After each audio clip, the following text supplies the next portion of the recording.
নবীজি বলেন, তোমাদের মধ্যে কেউ ততক্ষণ পর্যন্ত মুমিন হতে পারবে না যতক্ষণ না সে তার পিতা মাতা সন্তান সন্ততি এক কথায় সকলের চাইতে আমি নবীকে বেশি ভালোবাসবে। তাহলে আমাকে আপনাকে সবচাইতে বেশি ভালোবাসতে হবে নবীকে।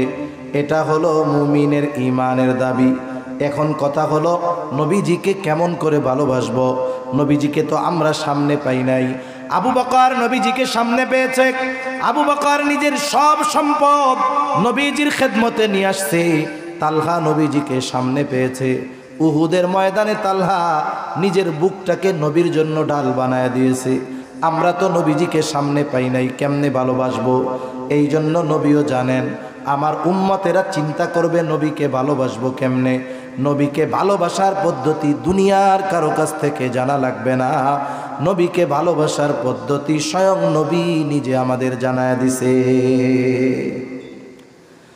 নবীজি এক নম্বরে বলেন, মান আহাব্বা সুন্নতি ফাকাদ আহাব্বানি ওয়া মান আহাব্বানি কানা মাই ফিল জান্নাহ।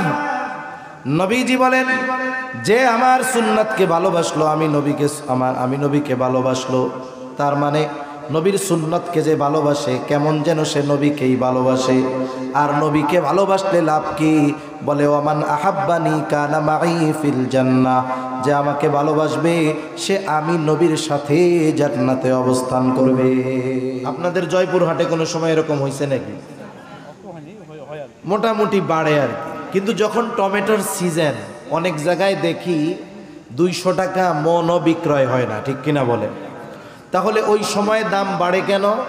বলে ওই সময় বাজারে পাওয়া যায় কম। এই সময় দাম কমে কেন? বলে বাজারে পাওয়া যায় অনেক।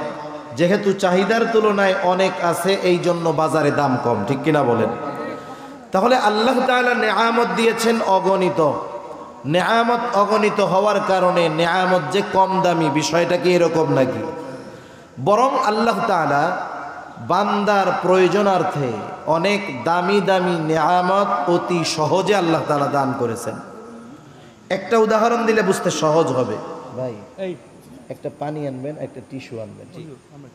আচ্ছা ঠিক আছে, আচ্ছা ফিয়ামানিল্লাহ। আল্লাহ তাআলা বান্দার যেই বিষয়গুলো অতি প্রয়োজনীয়, এই রকম জিনিস আল্লাহ অতি সহজে দান করেছেন। যেমন বান্দার বেঁচে থাকার জন্য অপরিহার্য যেই জিনিসগুলো, এর মধ্যে একটা হলো অক্সিজেন। খাবারবিহীন কয়েকদিন মানুষ বেঁচে থাকতে পারে, অক্সিজেন ছাড়া। আপনাদের এলাকায় 2-4 জন বেঁচে আছে, এরকম খবর আছে নাকি আপনাদের কাছে? চিকিৎসা বিজ্ঞান বলে মাত্র 5টা মিনিট যদি কেউ অক্সিজেন না নিতে পারে, অথবা 5টা মিনিট সে কার্বন ডাই অক্সাইড না ছাড়তে পারে, তাহলে সে এ দুনিয়াতে আর থাকতে পারবে না। আল্লাহ তাআলা এইরকম দামি নিয়ামত, যেটা আমাদের বেঁচে থাকার জন্য অপরিহার্য, টাকা দিয়ে কেনা লাগে? একটু জবাব দেন। টাকা দিয়ে কেনা লাগে? বাজারে গিয়ে রিসার্চ করা লাগে? আল্লাহ তাআলা অতি সহজে আমাদেরকে এইরকম দামি নিয়ামত দান করেছেন, একটু কঠিনও করেন নাই। আবার এই দামি নিয়ামতের নিয়ন্ত্রণ অন্য কারো হাতে তুলে দেন নাই। যদি এমনটা হইতো যে নিয়ম হইতো এই যে অক্সিজেনের গোডাউনের চাবি যেই দেশের শাসক, ওই দেশের শাসকের হাতে থাকবে, তাইলে মনে হয় আমিও বেঁচে থাকতে পারতাম না, ঠিক কিনা কোন? আল্লাহ তাআলা এই বান্দার অপরিহার্য যেই জিনিস, এটার নিয়ন্ত্রণ দুনিয়ার কারো হাতে দেন নাই। আবার আল্লাহ তাআলা কঠিন করে দেন নাই যে যারা নামাজ পড়বে তাদেরকে দেওয়া হবে, ফজর পড়লে জোহর পর্যন্ত পাবে, জোহর পড়লে আসর পর্যন্ত পাবে, আসর পড়লে মাগরিব পর্যন্ত অক্সিজেন পাবে, মাগরিব পড়লে এশা পর্যন্ত পাবে, এশা পড়লে আবার ফজর পর্যন্ত অক্সিজেন পাবে। এই নিয়ম যদি আল্লাহ কইরা দিত, তাইলে এ দুনিয়ায় একটাও বেনামাজি থাকতো? আল্লাহ তাআলা অতি সহজে দিয়েছেন, সবাইকে আল্লাহ তাআলা দেন। এটা দামি একটা নিয়ামত, যেটা প্রতিনিয়ত আমরা ভক্ষণ করতেছি। তবে এটা সবচাইতে দামি নিয়ামত নয়। একটা মানুষের জন্য আল্লাহ প্রদত্ত সবচাইতে দামি নিয়ামতের নাম হলো ঈমান। জবান খুলে বলেন কি? আরো জোরে বলেন কি? ঈমান কত দামি এক সম্পদ, কত দামি এক নিয়ামত। আমি যদি ওইদিকে লম্বা কথা বলতে চাই তাইলে যেই আয়াত তিলাওয়াত করছি ওই আয়াতের কথা বলা আমার কঠিন হয়ে যাবে। এরপরেও সংক্ষেপে বলি, যেহেতু সময় সংক্ষিপ্ত, হুজুর অল্প সময়ের মধ্যে চলে আসবে। ঈমান হলো এমন দামি এক নিয়ামত, নবীজি বলেন যার জাররা পরিমাণ ঈমান আছে, যার অন্তরের মধ্যে জাররা পরিমাণ কল্যাণ আছে অর্থাৎ ঈমান আছে, সে যদি এই জাররা পরিমাণ ঈমান সহকারে এই দুনিয়া থেকে বিদায় নিতে পারে, আল্লাহ তাআলা এই দুনিয়াতে সে যত পাপ করুক না কেন, আল্লাহ তাআলা তাকে শাস্তি দেওয়ার পরে হলেও ওই জাররা পরিমাণ ঈমানের কারণে এক সময় আল্লাহ তাকে জান্নাত দিয়ে দিবে। সুবহানাল্লাহ।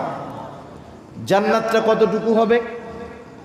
রাসূল আকরাম সাল্লাল্লাহু আলাইহি ওয়াসাল্লাম বলেন, যেই ব্যক্তি সবচাইতে ছোট জান্নাতের মালিক হবে তার জান্নাতের পরিধিও হবে কমপক্ষে এই দুনিয়ার 10 গুণ। এত আস্তে বললেন সুবহানাল্লাহ। এই যে সুবহানাল্লাহ গুলো বলতেছেন এগুলো তো জান্নাতে গাছ হিসাবে হয়ে যাচ্ছে। আওয়াজ কেন?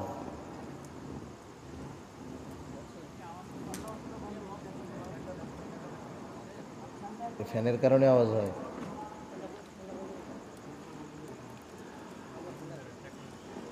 তাহলে জাররা পরিমাণ ঈমানের মালিক সে জান্নাত পাবে কমপক্ষে এই দুনিয়ার কয় গুণ? একটু জবান খুলে বলেন তো। 10 গুণ। তাহলে সবচেয়ে দামি নিয়ামত হলো ঈমান। আর দামি দামি নিয়ামতগুলোর মধ্যে অন্যতম এক দামি নিয়ামত আমাদের জন্য যে আল্লাহ তাআলা বিনা টাকায়, বিনা চাওয়ায়, বিনা দরখাস্তে মুহাম্মাদুর রাসূলুল্লাহ সাল্লাল্লাহু আলাইহি ওয়াসাল্লামের উম্মত আল্লাহ তাআলা আমাদেরকে বানিয়েছেন। সুবহানাল্লাহ বলেন। আল্লাহ তাআলা মুহাম্মাদুর রাসূলুল্লাহ সাল্লাল্লাহু আলাইহি ওয়াসাল্লামকে বিশেষ করে মুমিনদের জন্য বিশেষ অনুগ্রহ হিসাবে অভিহিত করেছেন। আল্লাহ তাআলা বলেন, লাকাদ মান্নাল্লাহু আলাল মুমিনিনা ইয বা'আসা ফীহিম রাসূলাম মিন আনফুসিহিম। আল্লাহ রাব্বুল আলামিন বলেন, লাকাদ মান্নাল্লাহু আলাল মুমিনিন, মুমিনদের উপর আল্লাহ তাআলার বিশেষ অনুগ্রহ। ইয বা'আসা ফীহিম রাসূলাম মিন আনফুসিহিম, যে তিনি তাদের মধ্য থেকে তাদের জন্য একজন রাসূল প্রেরণ করেছেন। তাহলে আল্লাহ রাব্বুল আলামিন জানায় দিলেন এই রাসূল হলো মুমিনদের জন্য অনুগ্রহ, বিশেষ অনুগ্রহ। তবে নবী মুমিনদের জন্য বিশেষ অনুগ্রহ, তবে গোটা সৃষ্টি জগতই নবীজির দ্বারা উপকৃত হয়। এই জন্য আল্লাহ রাব্বুল আলামিন আমার আপনার নবীজিকে গোটা সৃষ্টি জগতের জন্য রহমত হিসাবে অভিহিত করেছেন। পবিত্র কোরআনুল কারীমের সর্বাধিক পাঠিত সূরার নাম হলো সূরা ফাতিহা। সূরা ফাতিহা এমন একটা সূরা প্রত্যেক নামাজের প্রতি রাকাতে লাগে।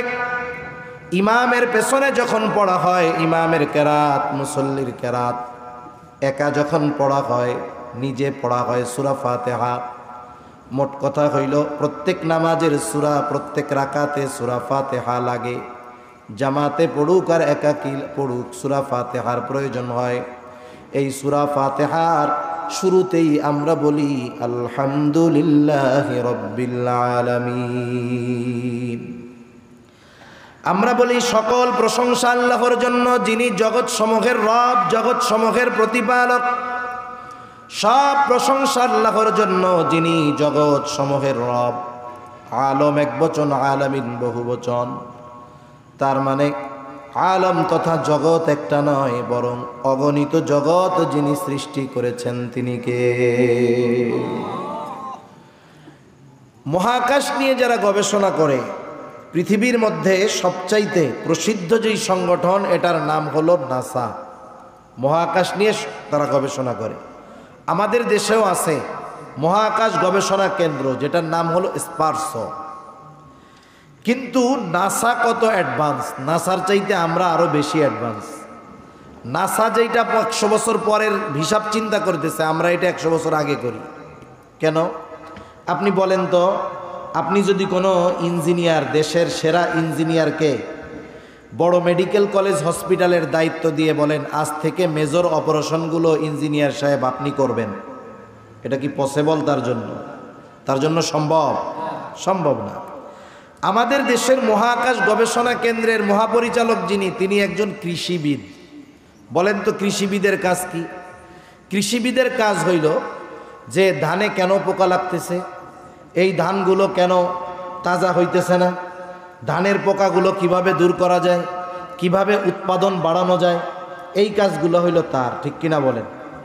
এখন আমরা কেন নাসায় একজন কৃষিবিদকে নিয়োগ দিলাম, মহাপরিচালক হিসাবে কেন কৃষিবিদকে দিলাম? আপনারা কি শুনেন মাঝে মধ্যে যে আশা করা যায় কয়েক যুগের মধ্যেই মঙ্গল গ্রহে মানুষের বসবাস হবে? শুনতেছেন এরকম? কেন মঙ্গলে জমি কিনতেছে।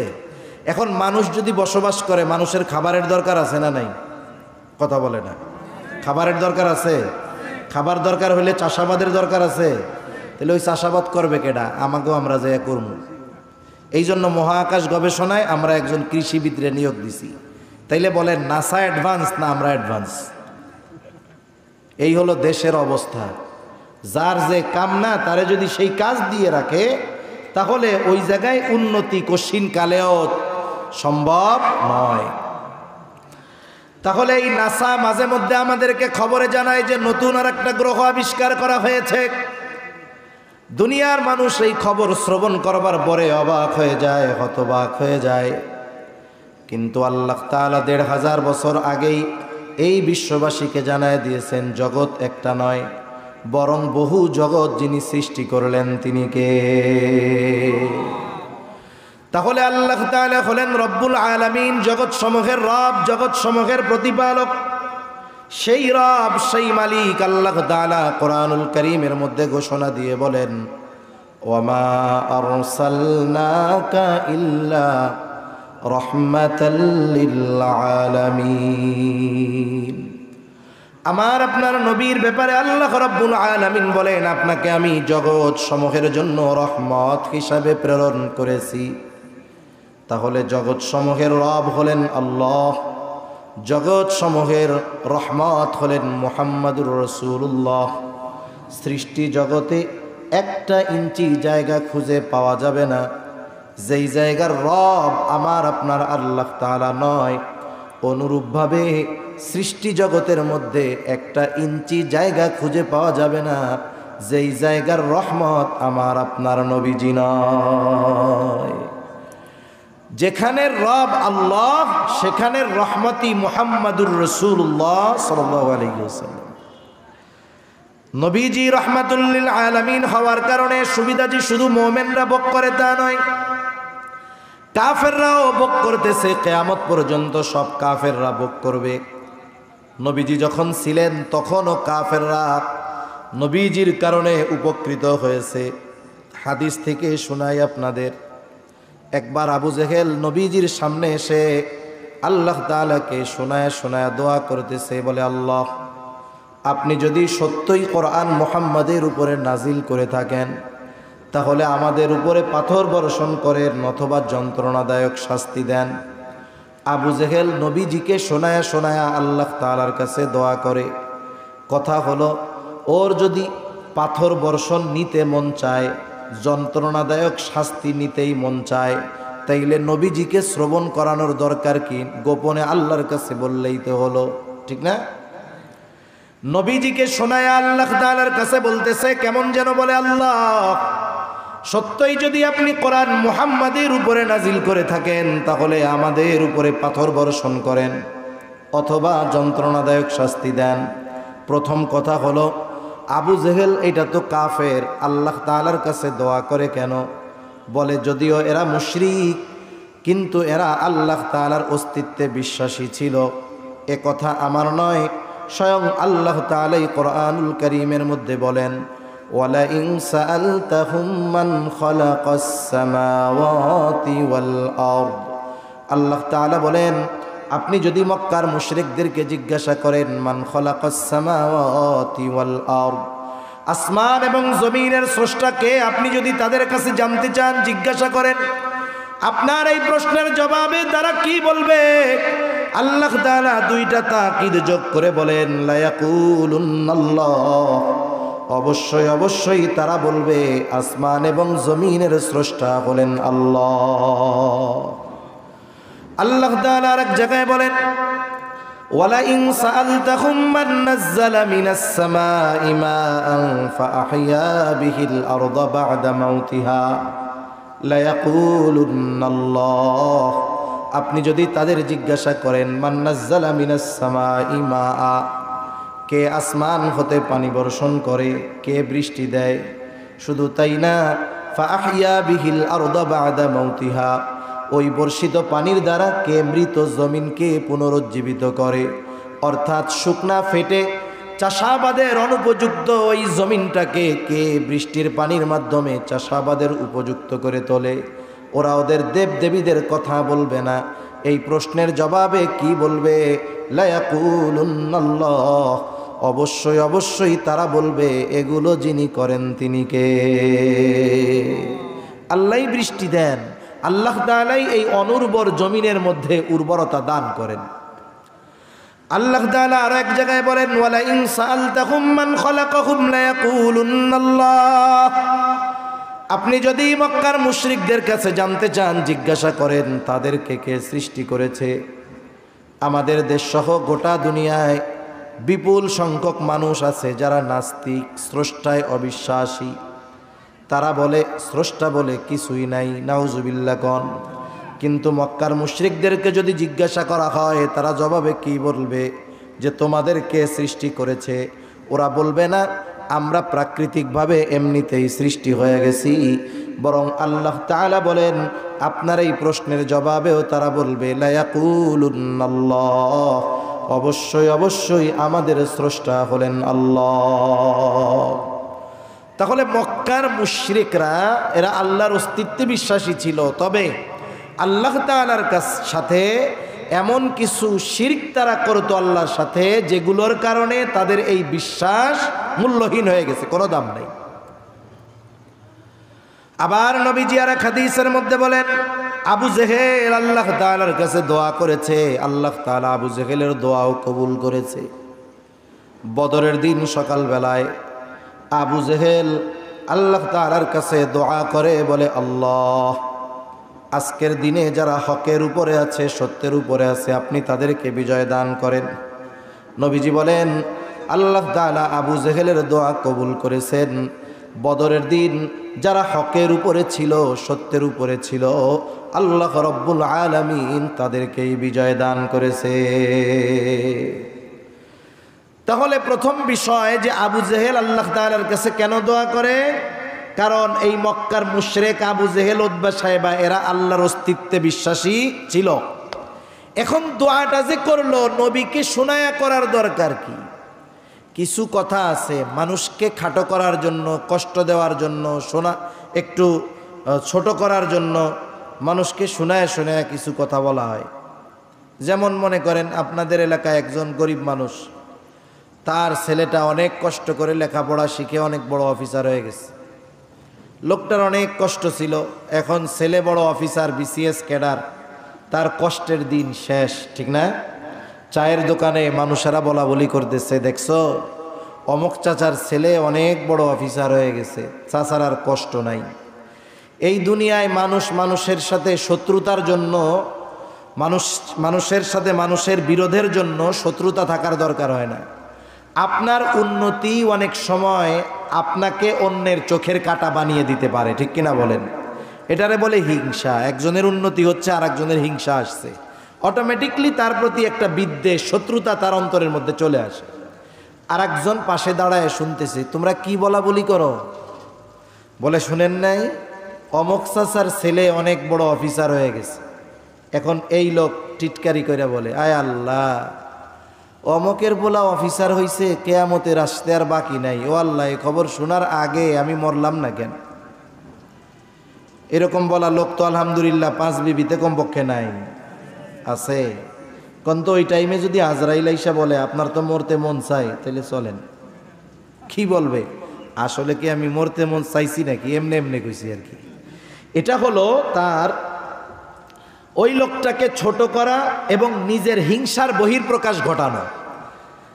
আবু জেহেলও নবীজিকে শোনায় কেমন যেন এই কথা বলে, আল্লাহ কোরআন নাজিল করার জন্য আপনি আর কাউরে পান নাই? আমি আবু জেহেল, আমার মতো লোক আর কে আছে? আমি বড় নেতা, আমার পেছনে অনেক লোক, অনেক সম্পদ। এই কোরআন আপনি মুহাম্মাদের উপরে নাজিল করলেন, এ কাজটা কেমন হইল? আপনি আমারে পাথর মেরে শেষই করে দেন। এটা মূলত নবীজিকে শুনিয়ে তুচ্ছ এবং কষ্ট দেওয়ার জন্য তার উদ্দেশ্য। আচ্ছা বলেন তো, আপনারা দুইজন বন্ধু এক জায়গায় গেছেন, আপনার যেই বন্ধু তিনি অনেক শরীফ মানুষ, ভদ্র মানুষ, আল্লাহর খাঁটি এক বান্দা, আপনি তার পাশে, আর এক লোক আপনার বন্ধুকে উদ্দেশ্য করে কিছু কথা বলতেছে, যেই কথাগুলো শুনে বন্ধু কষ্ট পায় কিন্তু কিছু কয় না, মাথা নিচের দিকে দিয়ে আছে। আপনি তো আর বন্ধুর মতো নরম দরম না। এখন বলেন তো, আপনার বন্ধুকে উদ্দেশ্য করে এই রকম তির্যক মার্কা কথা, খোসা মারা কথা, কষ্ট দেওয়ার কথা কেউ যদি বলে, আপনি চুপ করে শুনবেন না প্রতিবাদ করবেন? নবীজি আবু জেহেলের এই কথায় কিছু বলে না, কিন্তু আল্লাহ রাব্বুল আলামিন আবু জেহেলের এই কথার জবাব পাঠায় দিলেন। আল্লাহ তাআলা ওহী নাজিল করে জানায় দেন, আল্লাহ তাআলা কেমন যেন বলেন, ও আবু জেহেল, তোমরা যা বলো, তোমরা যা করো, তাতে তোমরা তো ওই রকম শাস্তির উপযুক্ত। তবে তোমাদের এত অবাধ্যতার পরেও, সীমা লঙ্ঘনের পরেও কেন আমি তোমাদের শাস্তি দেই না শুনা নাও। এই কথাটাই কেমন যেন নবীজির জবান দিয়ে আবু জেহেলকে আল্লাহ শোনায় দেন। আল্লাহ তাআলা বলেন, ওয়ামা কানাল্লাহু লিয়ুআযযিবাহুম ওয়া আনতা ফীহিম। আল্লাহ তাআলা বলেন, আপনি যতক্ষণ তাদের মধ্যে আছেন, শুধুমাত্র আপনার সম্মানার্থে আমি তাদেরকে আযাব দিব না। ওরা আযাবের উপযুক্ত, কিন্তু দেই না কেন? কারণ আপনি তো পৃথিবীতে আছেন। বলেন তো, পৃথিবীতে এমন একটা ইঞ্চি জায়গা আছে যেই জায়গার রহমত নবী না আছে? তাহলে যেখানে নবী আছেন ওখানে আল্লাহ তাআলা কেমন করে গজব দিবেন? অতীতেও আল্লাহ তাআলা যখন কোথাও কোনো নবীর উম্মতকে গজব দিতে চেয়েছেন, আগে ওই নবীকে তার এলাকা থেকে সরায় নিয়েছেন, এরপরে গজব দিয়েছেন। কিন্তু আমার আপনার নবী তো রহমাতুল লিল আলামিন। আমার আপনার নবী রহমাতুল লিল আলামিন হওয়ার কারণে পৃথিবীর এমন কোনো জায়গা নাই যেই জায়গার রহমত তিনি নন। শুধুমাত্র এই কারণে নবীজি বর্তমান, এই কারণে আবু জেহেল, উতবা, সাইবা এমন আচরণ করার পরেও শুধুমাত্র নবীজির খাতিরেই আল্লাহ তাআলা তাদেরকে শাস্তি দেন নাই। অনেক সময় আমার আপনার আপনজন, প্রিয়জন অপরাধ করে, একটা মজলিসের মধ্যে অপরাধ করছে, ওর কাজকর্ম দেখা মনে চাইতেছে ওরে ধইরা পিটাই, কিন্তু ওইখানে অনেক সম্মানিত ব্যক্তি আছে, ওনাদের সম্মানের দিকে তাকাইয়া ওরে আর পিটাই না। এবার সবাই যখন চইলা যায়, কি বলি, তোরে আজকে সাইজি করে দিতাম খালি যদি অমকে না থাকতো এইখানে, ঠিক কিনা বলেন? তাহলে সম্মানিত ব্যক্তির কারণে শাস্তি থেকে বেঁচে যায় অনেক সময় মানুষ। অনুরূপভাবে নবীজির কারণে কাফেররাও শাস্তির মতো কর্ম করার পরেও আল্লাহ তাআলা নগদে তাদের শাস্তি দেন নাই। এজন্য কাফেররাও নবীজির দ্বারা উপকৃত হয়েছে। আর মুমিনদের জন্য তো নবীজি বিশেষ অনুগ্রহ, এ কথা তো আল্লাহ তাআলা আগেই জানায় দিয়েছেন।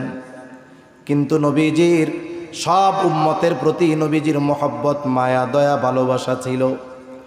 প্রত্যেকটা উম্মতের জন্য নবীজির মায়া ছিল। কেমন মায়া?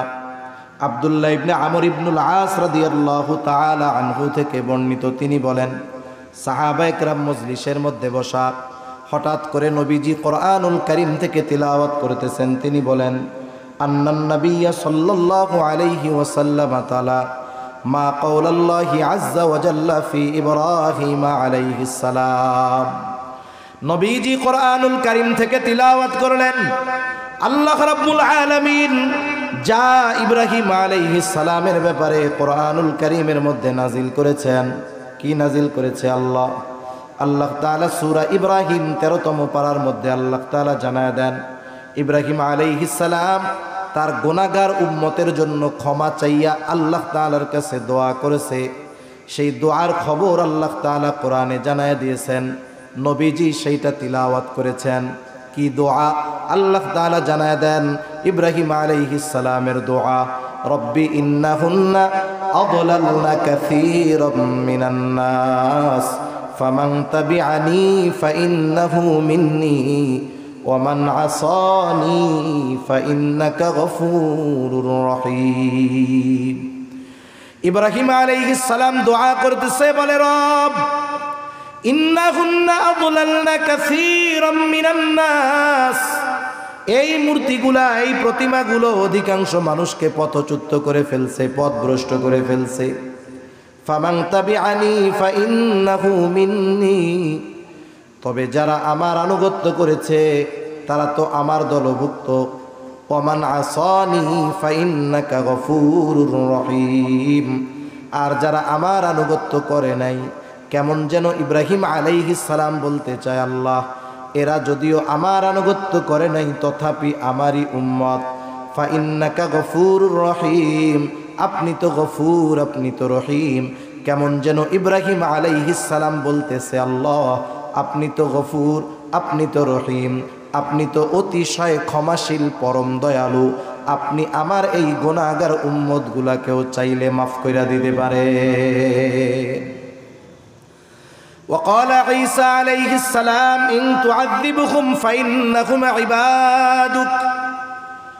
ঈসা আলাইহিস সালাম তার উম্মতের জন্য আল্লাহ তাআলার কাছে দোয়া করে বলে, ইন তুআযিবুহুম ফাইন্নাহুম ইবাদুক, আপনি যদি তাদেরকে শাস্তি দেন তারা তো আপনারই বান্দা। ওয়া ইন তাগফির লাহুম ফাইন্নাকা আনতাল আজিজুল হাকীম, আর আপনি যদি তাদেরকে ক্ষমা কইরা দেন, মাফ কইরা দেন, আপনি তো আজিজ, আপনি তো হাকিম, আপনি মহাপরাক্রমশালী, মহাপ্রজ্ঞাময়। কেমন যেন ঈসা আলাইহিস সালাম বলে, আল্লাহ আপনার এই গুনাহগার বান্দা, আমার এই গুনাহগার উম্মতগুলাকে আপনি মাফ কইরা দেন।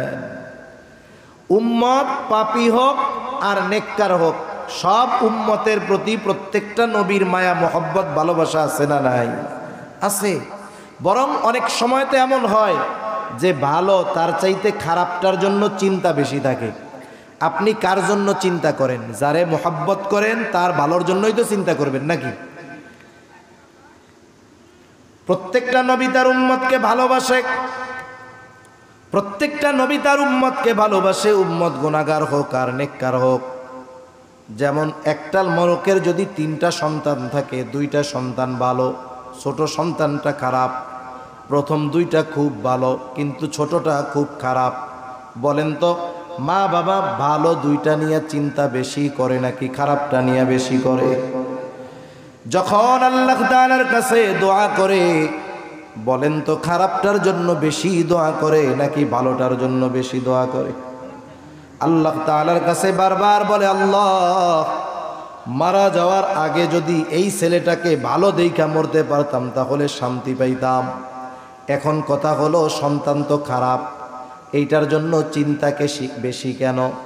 এইটার জন্য দোয়া বেশি করে কেন? বলে যতই খারাপ হোক এটা তো সন্তান, এই কারণে খারাপ হইলেও তার প্রতি মহব্বত ভালোবাসা আছে না নাই? এখন বাস্তবতা হলো আমার আপনার মা বাবা আমাকে আপনাকে যত বেশি ভালোবাসে তার চাইতে নবীজি আমাকে আপনাকে বেশি ভালোবাসে। বাস্তবে আমাকে আপনাকে ভালোবাসে কে? জবাব হলো মুসিবতে পাশে থাকে যে। আপনাকে আমাকে ভালোবাসে কিন্তু বিপদের সময় পাশে নাই, এমন ভালোবাসার মানুষের আমাদের দরকার নাই, ঠিক কিনা কন? আল্লাহর কসম করে বলি, এই দুনিয়ার মুসিবত এটা কোনো মুসিবত নয়, আসল মুসিবত হলো কিয়ামতের দিন। ওই দিনের মুসিবত কেমন আল্লাহ তাআলা সূরা আবাসার মধ্যে একটু চিত্র তুলে ধরে বলেন, ইয়াউমা ইয়াফিরুল মারউ মিন আখিহি ওয়া উম্মিহি ওয়া আবিহি ওয়া সাহিবাতিহি ওয়া বানিহি লিকুল্লি ইমরিইম মিনহুম ইয়াউমা ইযিন শা'নুন ইউগনি। আল্লাহ তাআলা বলেন কিয়ামতের দিন ভাই ভাইয়ের থেকে পলায়ন করবে। ওয়া উম্মিহি ওয়া আবিহি, পিতা মাতার থেকে পলায়ন করবে। ওয়া সাহিবাতিহি ওয়া বানিহি, স্ত্রী সন্তানদের থেকে পলায়ন করবে। প্রত্যেকটা মানুষ সেই দিন নিজের চিন্তায় বিভোর থাকবে। সেই দিন মা ছেলেকে চিনবে না, ছেলে মাকে চিনবে না। আল্লাহর কসম, ওই দিন সকলে নিজের চিন্তায় বিভোর। আমার আপনার নবীজিও চিন্তিত থাকবেন, তবে সবাই চিন্তিত থাকবে নিজের নাজাত নিয়া, আর নবীজি চিন্তিত থাকবেন উম্মতের নাজাতের ব্যাপারে। ওই দিন নবীজি কেমন চিন্তিত থাকবেন উম্মতের ব্যাপারে? নবীজি একবার হাউজে কাউসারের কাছে দৌড়ায়া যাবেন, না জানি তার কোনো উম্মত পানি পানে মাহরুম হয়ে যায়। আবার দৌড়ায়া পুলসিরাতের কাছে চলে যাবেন, না জানি কোনো উম্মত পুলসিরাত পাড়ি দিতে ব্যর্থ হয়ে যায়। আবার নবীজি চলে যাবেন মিজানের কাছে, না জানি কোনো উম্মত ওজনে ধরা পড়ে যায়। আবার চলে যাবেন জাহান্নামের কাছে, না জানি কোনো উম্মতকে জাহান্নামে দিয়ে দেওয়া হয়। আবার যখন সুপারিশের দরকার, আল্লাহ তাআলার কাছে সে সুপারিশ করবেন। সব নবী জান্নাত অভিমুখে রওনা হয়ে যাবে, জান্নাতের দরজা খোলা হবে না। জিজ্ঞাসা করা হবে, কি ব্যাপার, জান্নাতের দরজা খোলো না কেন? বলে, যিনি আসলে খোলা হবে তিনি আসেন নাই। কে তিনি? বলে, মুহাম্মাদুর রাসূলুল্লাহ। কোথায় তিনি? বলে, হাসরের ময়দানে। কি করে? বলে, উম্মতের চিন্তায় বিভোর। আমার আপনার নবী ততক্ষণ পর্যন্ত নিজে জান্নাতে প্রবেশ করবে না, যতক্ষণ না তার ওই উম্মত, যার যাররা পরিমাণ ঈমান আছে, এবং ওই ব্যক্তির ব্যাপারে যতক্ষণ না আল্লাহ তাআলার কাছ থেকে জান্নাতের নিশ্চয়তা নবী পাবেন, ততক্ষণ নবীজি নিজে জান্নাতে প্রবেশ করবে না। এখন আপনি বুঝে থাকলে একটু জবাব দেন তো, আমাদের মা বাবা আমাদের বেশি ভালোবাসে না নবী বেশি ভালোবাসে? সন্দেহ আছে? কোনো সন্দেহ নেই। এইবার ওই দুই নবীর উম্মতের ব্যাপারে দোয়া নবীজি তিলাওয়াত করেছেন। স্বাভাবিক বিষয় হলো, অনেক সময় কিছু বিষয় আছে আমাদের যেখানে থাকে না, কিন্তু আরেকজনকে করতে দেখলে মনে পড়ে কি পড়ে না? দেখবেন ছোট বাচ্চা নিয়ে আপনি বাজারের দিকে গেছেন, ও কিছু কয় না, হঠাৎ করে সামনে দিয়ে আরেকটা বাচ্চা আসতেছে, হাতের মধ্যে আইসক্রিম। এবারও কি করবে বলেন তো? আপনার জামার সাথে ঝুল দিবে আর বলবে, আমারও একটা কিনা দাও। ঠিক কিনা বলেন? একটু আগে কিন্তু মনে ছিল না, আর একজনকে দেখছে, এবার তার মনে পড়ে গেছে। যদিও নবীজি সব সময় উম্মতের চিন্তা করেন, কিন্তু এই নবীর দুআ, এই দুই নবীর দুআ তিলাওয়াত করবার পর নবীজির অন্তরের মধ্যে উম্মতের মোহাব্বতের জোশ উঠে গেছে, ঢেউ উঠে গেছে। নবীজি এবার কি করলেন? ফারাফা ইয়াদাইহি ওয়াকালা আল্লাহুম্মা উম্মতি উম্মতি ওয়া বাকা। নবীজি এইবার দুই হাত উঁচু করে আল্লাহ তাআলার কাছে কান্না করতেছে, অজর ঝরায় চোখ দিয়ে পানি পড়তেছে, আর শুধু নবীজি বলে, আল্লাহুম্মা উম্মতি উম্মতি, আল্লাহ আমার উম্মত আমার উম্মত আমার উম্মত। আর কিছুই নবীজি বলেন না। যদিও নবীজি আর কিছুই বলেন না, কিন্তু নবীজি কি বলতে চায় আল্লাহ তাআলা সেটা জানেন। জানার পরেও তিনি জিবরাইল আলাইহিস সালামকে বলেন, জিবরাইল যাও, মুহাম্মাদের কান্নার কারণ জিজ্ঞাসা করো। এইবার জিবরাইল আলাইহিস সালাতু ওয়াস সালাম এসে বলে, আপনার কান্নার কারণ কি? যদিও আপনার মালিক আপনার কান্নার কারণ জানে, এরপরেও আপনার মুখে শুনতে চায়। নবীজি এইবার উম্মতের ব্যাপারে সব কথা প্রাণ খুলে জিবরাইল আলাইহিস সালামের কাছে বললেন। জিবরাইল আলাইহিস সালাম আল্লাহ তাআলার কাছে গিয়ে বলে, তার কান্নার কারণ হলো তার উম্মত। আল্লাহ তাআলা বলে, জিবরাইল যাও, মুহাম্মদকে গিয়ে জানায় দাও, আমি অচিরেই তাকে তার উম্মতের ব্যাপারে সন্তুষ্ট করব, তাকে অসন্তুষ্ট করব না। আল্লাহ তাআলার কাছ থেকে নবীজি এই দুনিয়ায় থাকতে উম্মতের ব্যাপারে সব সুবিধা চাইয়া আনছেন। সেই জন্য নবী মেরাজে গেছেন, নিজের কথা বলেন নাই। ওইখানে গিয়েও আল্লাহ তাআলার কাছে গিয়েও নবীজি উম্মতকে বলেন নাই। এটা হলো উম্মতের প্রতি মহব্বত ভালোবাসা থাকার কারণে। শুধু তাই না, নবীজি যখন তার উম্মতের দ্বারা আঘাতপ্রাপ্ত হয়েছেন, নবীজি কখনো আঘাতপ্রাপ্ত হওয়ার পরেও ওই উম্মতের জন্য নবীজি বদদোয়া করেন নাই। এটা মহব্বতের একটা বহির প্রকাশ। নবীজি যখন তায়েফে গেছে, একেবারে পাথর মারতে মারতে নবীজিকে রক্তাক্ত করে ফেলছে। গায়ের পোশাক ভিজে, পা বেয়ে বেয়ে রক্ত পড়ে জুতার মধ্যে ঢুকছে, জুতার মধ্যে রক্ত শুকায়া পা জুতার সাথে আটকে গেছে।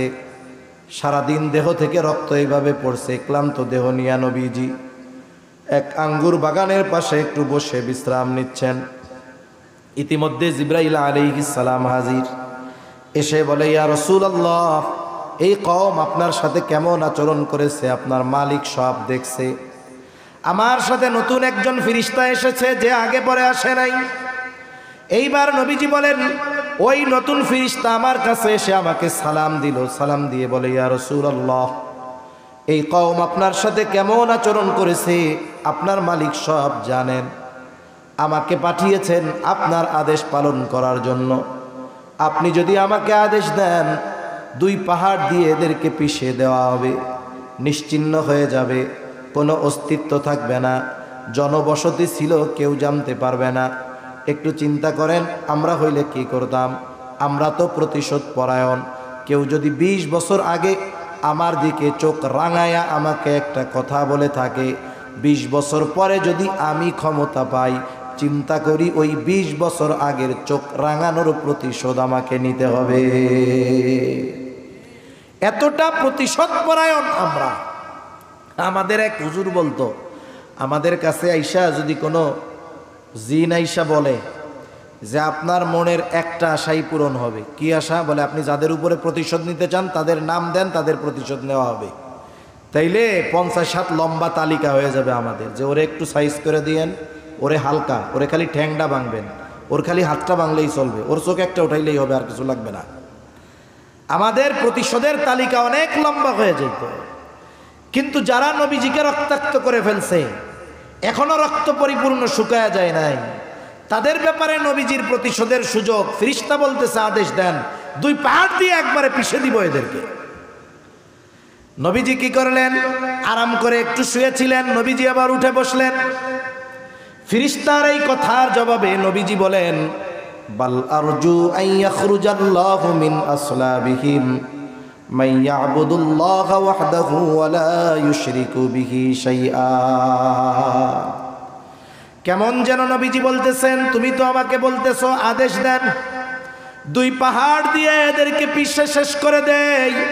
শুনে নাও, এই মানুষগুলোর ব্যাপারে আমি আল্লাহ তাআলার কাছে এই আশা পোষণ করি যে আল্লাহ তাআলা এদের মধ্য থেকে এমন এক সম্প্রদায় বের করবে যারা এক আল্লাহর ইবাদত করবে, তার সাথে কারো শরীক করবে না।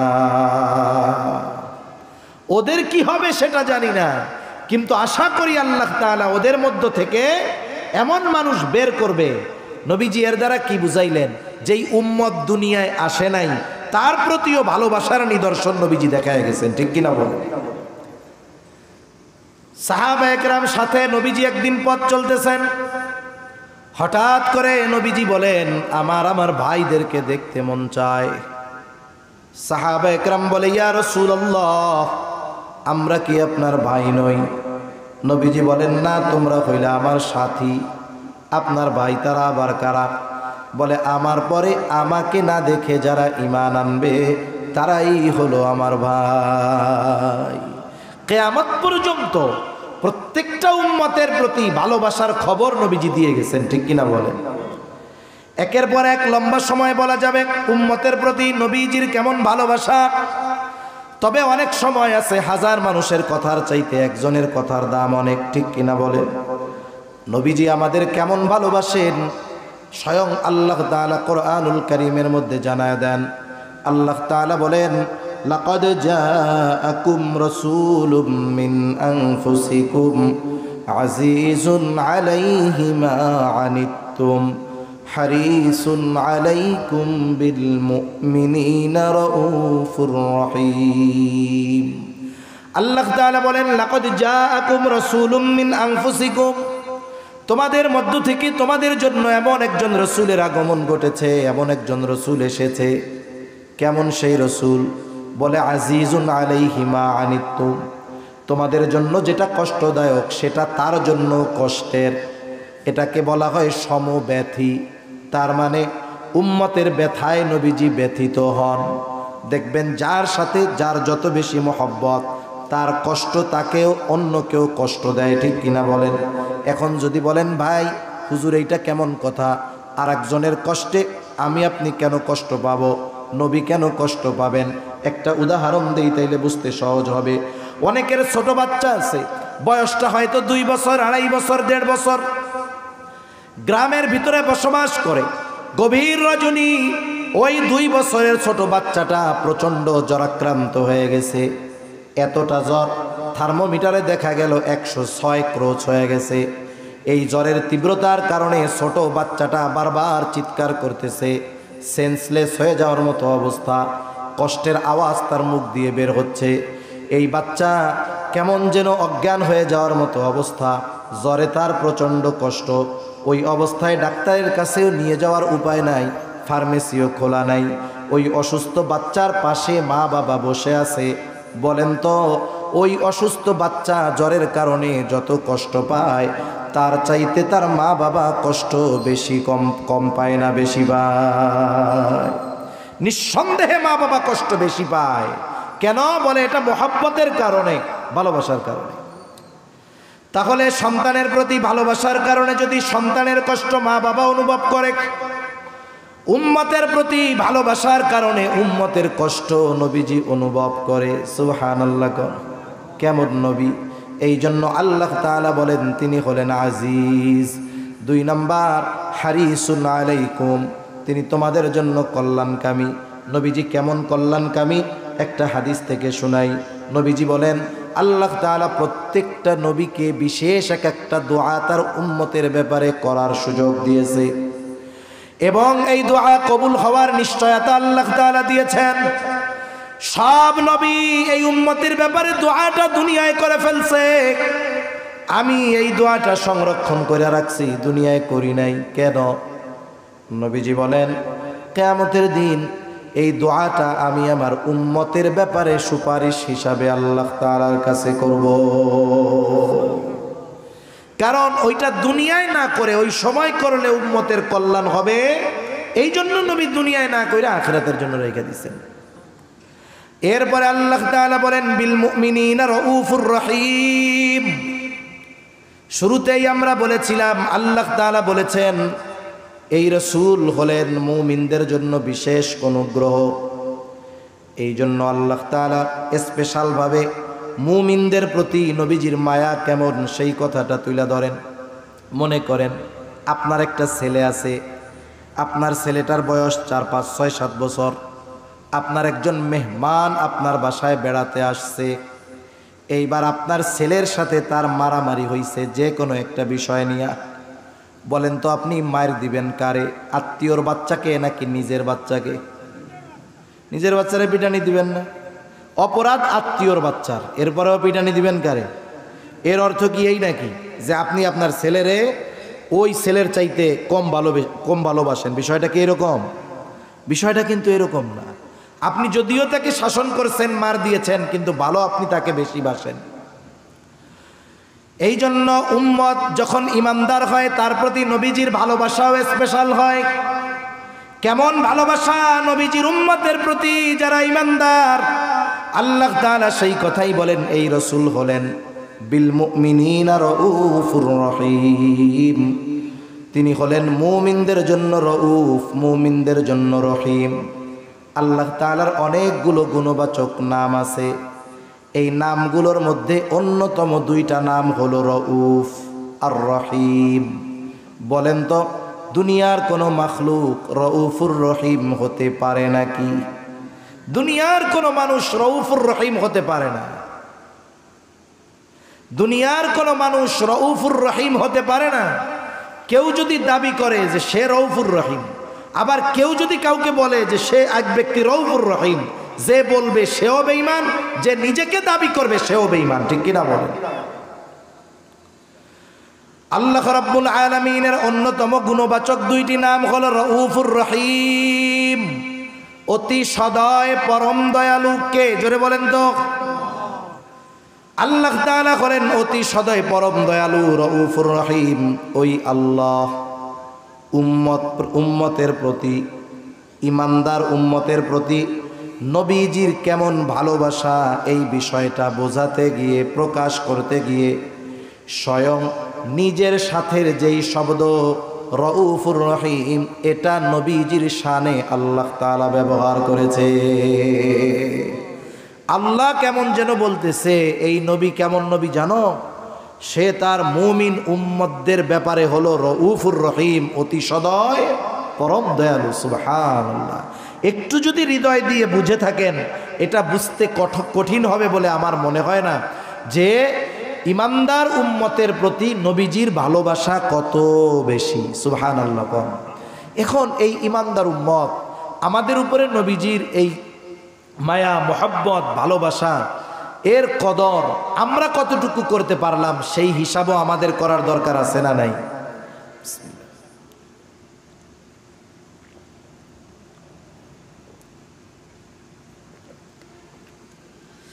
আপনাকে যে ভালোবাসে, আপনি নিঃসন্দেহে তার জন্য অগ্রসর হবেন, তার বিপদে পাশে দাঁড়াবেন, তার কল্যাণকামী হবেন। নবীজি তো আমাদেরকে আমাদের জীবনের চাইতে বেশি ভালোবাসে। আমি আপনি আমার আপনার নাজাতের ব্যাপারে যতটা না চিন্তিত, তার চাইতে নবীজি আমাদের নাজাতের ব্যাপারে বেশি চিন্তিত, ঠিক কিনা? সেই নবীর প্রতি আমাদের মোহাব্বত, ভালোবাসাও সর্বোচ্চ হওয়ার দরকার। যিনি আমাকে আমার জীবনের চাইতে বেশি ভালোবাসেন, আমাকেও তাকে আমার জীবনের চাইতে বেশি ভালোবাসতে হবে। নবীজিকে ভালোবাসা এটা মুমিনের ঈমান। নবীজিকে ভালোবাসা ব্যতীত কেউ ঈমানদার হতে পারবে না। এই জন্য নবীজিও বলেন, লা ইউমিনু আহাদুকুম হাত্তা আকুনা আহাব্বা ইলাইহি মিন ওয়ালিদিহি ওয়া ওয়ালাদিহি ওয়ান নাসি আজমাইন। নবীজি বলেন, তোমাদের মধ্যে কেউ ততক্ষণ পর্যন্ত মুমিন হতে পারবে না যতক্ষণ না সে তার পিতা মাতা, সন্তান সন্ততি, এক কথায় সকলের চাইতে আমি নবীকে বেশি ভালোবাসবে। তাহলে আমাকে আপনাকে সবচাইতে বেশি ভালোবাসতে হবে নবীকে। এটা হলো মুমিনের ঈমানের দাবি। এখন কথা হলো, নবীজিকে কেমন করে ভালোবাসবো? নবীজিকে তো আমরা সামনে পাই নাই। আবু বকর নবীজিকে সামনে পেয়েছে। আবু বকর নিজের সব সম্পদ নবীজির খেদমতে নিয়ে আসছে। তালহা নবীজিকে সামনে পেয়েছে। উহুদের ময়দানে তালহা নিজের বুকটাকে নবীর জন্য ডাল বানায় দিয়েছে। আমরা তো নবীজিকে সামনে পাই নাই, কেমনে ভালোবাসবো? এই জন্য নবীও জানেন, আমার উম্মতেরা চিন্তা করবে নবীকে ভালোবাসবো কেমনে। নবীকে ভালোবাসার পদ্ধতি দুনিয়ার কারো কাছ থেকে জানা লাগবে না। নবীকে ভালোবাসার পদ্ধতি স্বয়ং নবী নিজে আমাদের জানায় দিছে। নবীজি এক নম্বরে বলেন, মান আহাব্বা সুন্নতি ফাকাদ আহাব্বানি ওয়া মান আহাব্বানি কানা মাই ফিল জান্নাহ। নবীজি বলেন, যে আমার সুন্নাতকে ভালোবাসলো, আমি নবীকে ভালোবাসলো, তার মানে নবীর সুন্নতকে যে ভালোবাসে, কেমন যেন সে নবীকেই ভালোবাসে। আর নবীকে ভালোবাসলে লাভ কি? বলে, ওমান আহাব্বানি কানা মাই ফিল জান্নাহ। যে আমাকে ভালোবাসবে, সে আমি নবীর সাথে জান্নাতে অবস্থান করবে। দুনিয়াতে আমরা একজন সম্মানিত মানুষের সাথে পাশে থাকার জন্য কত চেষ্টা করি, আর নবীর সাথে জান্নাতে থাকার অফার নবীজি দিয়ে গেছেন, কিন্তু এ ব্যাপারে আমরা বেখবর। এ ব্যাপারে আমাদের কোনো আগ্রহ নাই কেমন যেন।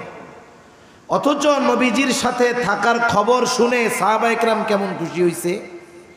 হযরত আনাস রাদিয়াল্লাহু তাআলা আনহু থেকে বর্ণিত হাদিস, তিনি বলেন, একজন গ্রাম্য সাহাবী নবীজিকে এসে জিজ্ঞাসা করতেছে, ইয়া রাসূলুল্লাহ মাতাস সাআহ, হে আল্লাহর রাসূল, কিয়ামত কখন হবে? এই সাহাবীর বলার ভাবটা মনে হয় এরকম ছিল যে সে কিয়ামতের জন্য প্রস্তুত, কিন্তু কিয়ামত আসতেছে না। ভাবটা কেমন যেন এরকম। এই জন্য নবী পাল্টা তাকে প্রশ্ন করলেন, মা আদাত্তা লাহা, তুমি কিয়ামতের জন্য কি পাথেয় সংগ্রহ করেছ?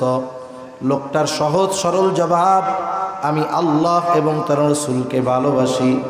নবীজি আবার জবাবে বললেন, আল মারউ মা মান আহাব্বা, যে যাকে মোহাব্বত করে তার সাথে অবস্থান করবে। এই জবাব শুনে লোকটা বাড়ির দিকে হাঁটা দিল। চিন্তা করেন, প্রশ্ন ছিল কি, শেষ জবাবটা হইল কি? প্রশ্ন শুরু হইছে কিয়ামত কখন হবে, আর জবাব হইল যে যাকে মোহাব্বত করে তার সাথে অবস্থান করবে। তার মানে প্রশ্নকারীরও অন্য কিছু জানার উদ্দেশ্য ছিল, অনেক সময় জানার উদ্দেশ্য একটা কিন্তু প্রশ্ন করে আর একটা। তা যাই হোক, হযরত আনাস রাদিয়াল্লাহু তাআলা আনহু বলেন, নবীজির মুখে এই কথা শুনে আমরা এতটা খুশি হয়েছি যে ইসলাম গ্রহণের পরে আর কোনো কথায় আমরা এতটা খুশি হই নাই। তাহলে নবীর সাথে জান্নাতে থাকার অফার আছে যদি নবীর সুন্নাতকে মহব্বত করি। এখন কথা হলো, নবীর সাথে যদি থাকতে হয় আগে জান্নাতে যাইতে হবে। জান্নাতে তো যাইতে হবে, এরপরে না সাথে থাকা। জান্নাতে কি আমল করলে যাওয়া যাবে? নবীজি সেটাও জানায় দিয়ে বলেন, নবীজি বলেন, কুল্লু উম্মতি ইয়াদখুলুনাল জান্নাতা ইল্লা মান আবা। নবী বলেন, আমার সব উম্মত জান্নাতে প্রবেশ করবে, আবা উম্মত ছাড়া। প্রশ্ন করা হলো, আবা উম্মত কারা? নবীজি বলেন, মান আতাআনি দাখালাল জান্নাহ ওয়া মান আসানি ফাকাদ আবা। নবীজি বলেন, যে আমার আনুগত্য করবে সে জান্নাতে প্রবেশ করবে, যে আমার আনুগত্য করবে না, আবা উম্মত, সে জাহান্নামে প্রবেশ করবে।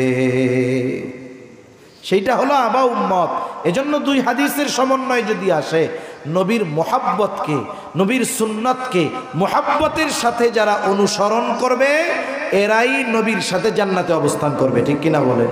এজন্য আমরা আমাদের জীবনকে নবীজির আলোকে, সুন্নাতের আলোকে সাজাবো। বলা যায় না হায়াত কখন শেষ হয়ে যায়, বলা যায়?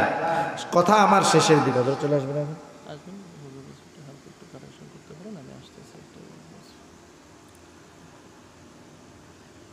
নবীজির সাথে জান্নাতে থাকতে পারা এটা তো বড় সুখবর, এটার চাইতে বড় সুসংবাদ আর কিছুই হতে পারে না।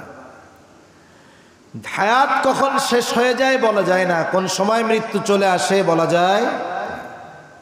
মারা যাওয়ার সময় যখন মানুষ মারা যায়, গোসল দিল, কাফন দিল, জানাজা শেষ, এরপরে যখন কবরের মধ্যে রাখতে যায়, রাখার সময় একটা দোয়া পড়ে। কি দোয়া বলেন তো? বিসমিল্লাহি ওয়া আলা মিল্লাতি রাসূলিল্লাহ, ঠিক কিনা বলেন? নাকি অন্য কোনো স্লোগান মোলোগান আছে আবার? এটা বলেই তো কবরে রাখে, ঠিক কিনা বলেন? এটা হলো কি বলে, এটা আখিরাতের ভিসা। অনেক সময় মাঝে মধ্যে শুনেন না, ভিসা জালিয়াতি কইরা অমুক দেশে যাইতে গিয়া ধরা খেয়েছে। আপনি যদি পাশের দেশ ইন্ডিয়া ভিসা জালিয়াতি করে যাইতে চান, ধরা যদি খান, এমন সিল লাইগা যাবে কিয়ামত পর্যন্ত যদি হায়াত পান, ভিসা কিন্তু পাবেন না। ব্ল্যাক লিস্টে ফালায়া দিবে, রেড লিস্টে ফালায়া দিবে। তার মানে আপনি যদি বর্ডার ক্রস করে অন্য দেশে যাইতে চান, লিগ্যাল ভিসা লাগবে, ঠিক কিনা বলেন? আমাকে আপনাকে যখন কবরে রাখা হবে, বলবে বিসমিল্লাহি ওয়া আলা মিল্লাতি রাসূলিল্লাহ। এই কথার দ্বারা কি বলে, আমার ব্যাপারে একদিন বলবে, আমরা মানুষের ব্যাপারে বলি। বুজুর্গানে দিন বলেন, এই কথার সারমর্ম হলো এরকম, কেমন যেন আল্লাহ তাআলাকে বলা হইতেছে, আল্লাহ আপনার নামে এমন এক ব্যক্তিকে এখন কবরস্থ করতেছি যার গোটা জীবন সুন্নাতের উপরে ছিল। সে যখন মরছে সুন্নাতের উপরে ছিল, একেবারে যখন কবরে রাখতেছি তখনও সুন্নাতের সাথেই আছে। দেখা গেল এই কথা বলে যাকে কবরে রাখা হইতেছে তার মুখের মধ্যে দাড়ি নেই। এখন আমাকে বলেন তো, এই ব্যক্তির ব্যাপারে যেই কথাটা বা দোয়াটা বলা হইল, ওই ব্যক্তির ব্যাপারে কথাটা সত্য নাকি মিথ্যা? ওর আখেরাতের প্রথম গাটি কবরেই রাখা হইল, ওকে ভিসা জালিয়াতি কইরা। এখন কি হবে? সাইজ হবে কি হবে না? এখান থেকেই শুরু হয়ে যাবে। এজন্য জীবনটা এমনভাবে সাজানোর দরকার, মৃত্যু কখন চলে আসে বলা যায় না। যেই জায়গায় মরি, যেথাই মরি, আমাকে যখনই কবরে রাখবে আমার ব্যাপারে যেন বিসমিল্লাহি ওয়া আলা মিল্লাতি রাসূলিল্লাহ মিথ্যা না হয়, ঠিক কিনা বলেন? এভাবে জীবনটাকে সাজাতে হবে। জীবনটাকে যদি সাজাতে হয়, দ্বীনের উপরে যদি চালাতে হয়, এই যে দারুল কোরআন মাদ্রাসা সহ এই রকম দ্বীনি প্রতিষ্ঠানগুলো দরকার আছে না নাই বলেন? দরকার আছে তো।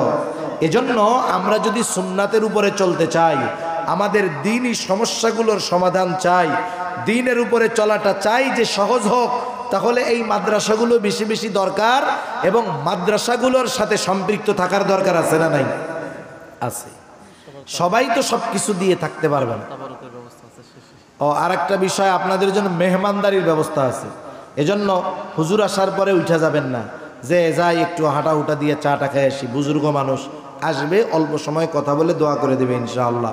সেজন্য আপনারা আশেপাশে যারা আছেন তারাও চলে আসেন, আর যারা আসেন একটু সবরের সাথে বসেন, হুজুর এখনই চলে আসবে। দেখেন, তাহলে এই প্রতিষ্ঠানগুলোর সাথে যার যেরকম অ্যাবিলিটি আছে, সামর্থ্য আছে, সে সেইভাবে এই প্রতিষ্ঠানগুলোর সাথে সম্পৃক্ত থাকবে। এটার দরকার। কেন দরকার? কারণ এই যে প্রতিষ্ঠান, এখানে শুধু মক্তব, নাজেরা, হিফজুল কোরআন বিভাগ থাকবে না, একটা ফতোয়া বিভাগও থাকবে। একটা ফতোয়া বিভাগ একটা এলাকার জন্য কতটা জরুরি, এটা আসলে আমরা বুঝি না। আমরা তো জীবনকে নিজের মন মতো পরিচালিত করি। আমরা তো কোনো সমস্যার সমাধানের জন্য গুগলে যাই, ইউটিউবে যাই, আবার ইউটিউবে গিয়ে যখন 15 হুজুরের 15 রকম বক্তব্য শুনি, ওর মধ্য থেকে নিজে আর একটা বের করে নিজেই মুফতি সাহেব হয়ে যাই, অনলাইন মুফতি। ঠিক কিনা বলেন? দেখা যায় যে এমন একটা সিদ্ধান্তে আমি উপনীত হলাম যেটা আমার ঈমান আমলকে নষ্ট করে দিল। কিন্তু যদি এলাকায় একটা ফতোয়া বিভাগ থাকে, কেউ যদি দ্বীনি কোনো সমস্যার সম্মুখীন হয়, সাথে সাথে আমরা অনেক সময় মনে করি ফতোয়া বিভাগে মনে হয় শুধু দ্বীনি সমস্যারই সমাধান হয়, দুনিয়াবি সমস্যার মনে হয় কোনো সমাধান হয় না। বিষয়টা কিন্তু এমন নয়। বরং আপনি দ্বীন হোক আর দুনিয়াবি হোক, যে কোনো সমস্যা যদি শরীয়তের আলোকে সমাধান চান, ফতোয়া বিভাগে গেলে বিজ্ঞ মুফতিয়ানে কেরাম আপনাদের ওই জাগতিক সমস্যারও দ্বীনের আলোকে, ইসলামের আলোকে সমাধান দিয়ে দিতে পারবে ইনশাআল্লাহ। তাহলে কি হবে? আমাদের দ্বীনি লাইনে চলা, দুনিয়ার লাইনে চলা, এটা নিরাপদ হবে, নিশ্চিন্তভাবে আমি চলতে পারবো। আপনি ব্যবসা করবেন, ব্যবসার মধ্যে মাসলা মাসাইল আছে না নাই বলেন তো? অনেক মাসালা আছে আমাদের জানা নাই। আপনার যেগুলো জানা নাই, জটিল জটিল বিষয়, আপনি মুফতি সাহেবদের কাছে আসবেন, ওনারা গবেষণা করে সেই বিষয়গুলোর সমাধান আপনাকে দিয়ে দিবে। এজন্য এলাকায় একটা ফতোয়া বিভাগ হচ্ছে, এটা আপনাদের জন্য রহমত বলা চলে। যেটা আপনাদের জন্য কল্যাণকর, এই বিষয়গুলোর ব্যাপারে আপনাদেরই খোঁজ খবর রাখার দরকার। দেখেন, ইলম কিন্তু ইলমের স্তর দুইটা। একটা হলো ফরজে আইন, যেটা সকলের জন্য শিখতেই হবে, আর একটা হলো ফরজে কেফায়া। ফরজে আইন কতটুক?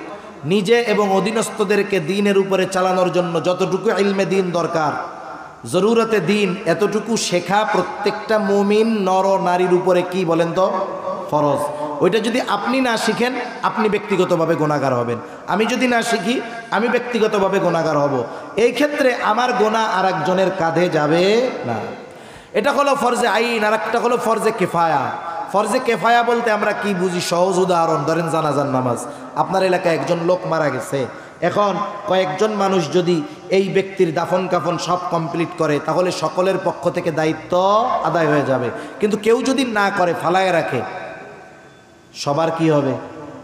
সবার গুনাহ হবে। তার মানে যেই কয়জন জানাজা পড়লো, মাইয়াতের দাফন কাফন করে দিল, তারা অবশ্যই ওই এলাকার অন্যান্য মানুষদের কল্যাণকামী। ঠিক কিনা বলেন? উপকার করছে না ক্ষতি করছে? কোন? উচ্চতর দ্বীনি শিক্ষা অর্জন করা, এটা অবশ্যই ফরজে কেফায়া। তবে এটা যদি এলাকার কেউ না করে, তাহলে সকলে ক্ষতিগ্রস্ত হবে। কিন্তু যারা করেছে, করানোর ব্যবস্থা করেছে, এরা এলাকার প্রত্যেকটা মানুষের উপকার করতেছে। ঠিক কিনা বলেন?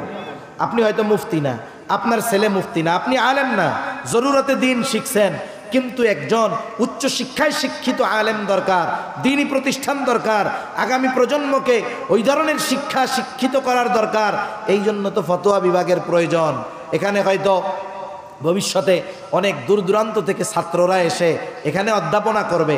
যেহেতু বিজ্ঞ একজন মানুষ, তিনি এই প্রতিষ্ঠানটা করছেন, আশা করা যায় এক সময় এখানের ইলমের আলো আশেপাশের অন্ধকারকে ইনশাআল্লাহ দূর করে দিবে।